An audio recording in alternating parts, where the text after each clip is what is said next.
అక్బరు చక్రవర్తి పరిపాలనలో న్యాయం ధర్మం విలసిల్లిన ఒక మహా సామ్రాజ్యం.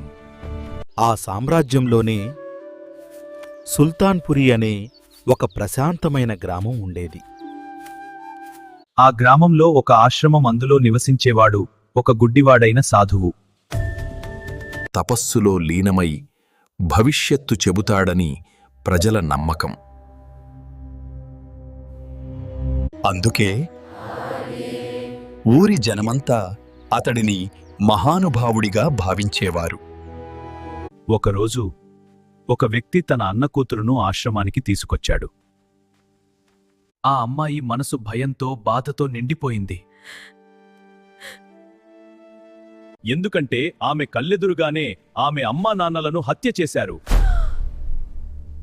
ఆ షాక్తో ఆమె బుద్ధి స్వాధీనంలో లేకుండా పోయింది.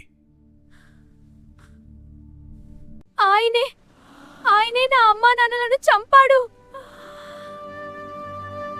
ఆ మాటలు విన్న గ్రామస్తులంతా ఆశ్చర్యంతో నిలిచిపోయారు. గుడ్డివాడు ఎలా చంపుతాడు? పిచ్చిది! అవకాశాన్ని వాడుకున్న సాధువు తనను తాను నిర్దోషిగా చూపించుకున్నాడు. వెళ్ళిపోండి, ఈ ఆశ్రమం మీలాంటి వాళ్లకు కాదు. కాని ఆ అమ్మాయి ఏడుపు మాత్రం ఆగలేదు. అప్పుడు ఆమె చిన్నాన్నకు ఒక సందేహం కలిగింది. అతడు ఈ విషయాన్ని బీర్బల్కు చెప్పాడు. మరుసటి రోజు రాజసభలో అందరూ హాజరయ్యారు.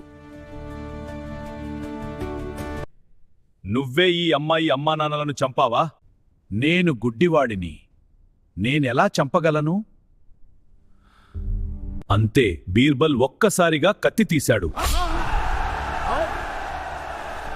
అపాయం గ్రహించిన సాధువు కళ్ళున్నవాడిలా దాడి చేశాడు.